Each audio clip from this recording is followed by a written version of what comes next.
Hi, I'm Steve. I'm the team mechanic for Team Tibco.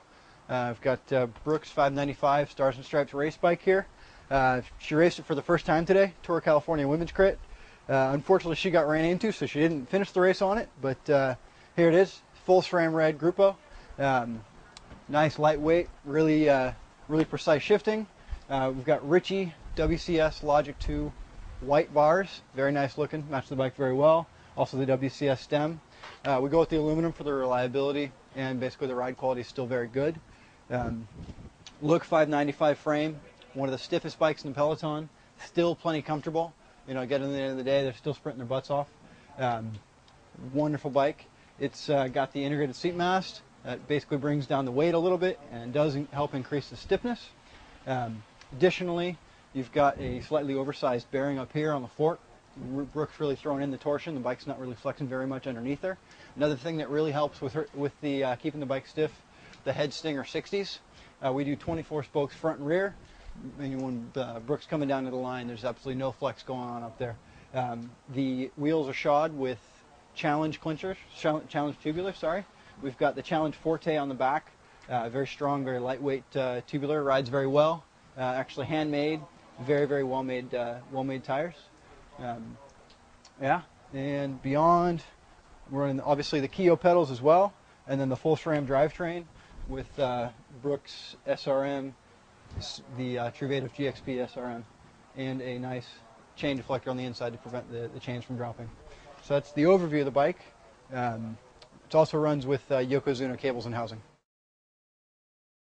I actually watched the Montreal World Cup last year. I watched one of the mechanics for another team get his foot run over by his team car. It then removed his shoe when his foot got ran over. Didn't hesitate for a second to service his rider before he went back for his shoe after getting his foot out from under the wheel. So that's got to be about the craziest thing I've seen. That's some dedication to your riders when your foot's getting run over and all you can think about is getting that wheel change done. So. The way I got involved with it, I came up through bike shops quite a bit. I raced road collegiate in the WCCC. I raced with Brooke. She basically got her start there as well, and she knew I was a mechanic. And when she got started with Tibco in 2007, they brought me along to Altoona to help out, and that's the first taste I got. And I was working in shops again, and I wasn't really happy with it. And I knew Brooke was seeing some success, and I knew the team needed a good mechanic behind him. So I called up Linda and worked things out that way. And I'm back for my second year now. The best thing you can do, without question, is go to the mechanics clinic that USA Cycling puts on. It's not necessarily going to get you a job, but it'll tell you whether you can do it or not, whether you want to do it or not. Because changing wheels in January in Colorado Springs is not easy. It's very cold, so you'll learn pretty quick if it's something you want to be doing. And it's also really good to meet people who've been doing this for a while and can tell you what it's really like. So that's number one. Number two is just get out there and work on a ton of different bikes, get a feel for them. You don't have to be an incredibly precise mechanic to do this. You have to be able to handle a lot of equipment, though. You have to be able to know what is the most important. So you have to be able to manage your work time very well, and that's always a challenge. So I would say if somebody wants to get into this, the best thing is go out and volunteer with Mavic.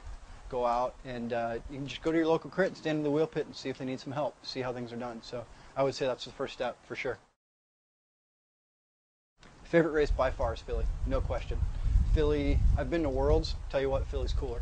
Philly is the business, man. You got the helicopters going around, you go up the wall and it's 10 people deep and it's 10 in the morning and they're already pouring beer down the streets. There's nothing like Philly. I love Philly. That being said, when some of the stage racing up in Oregon, Mount Hood and Cascade, it's beautiful, just amazing ride. And the girls do some really epic stuff. So for one-day races, no question, it's Philly. Stage races, I love Cascade. I like Oregon. I got good beer up there as well, so that doesn't hurt.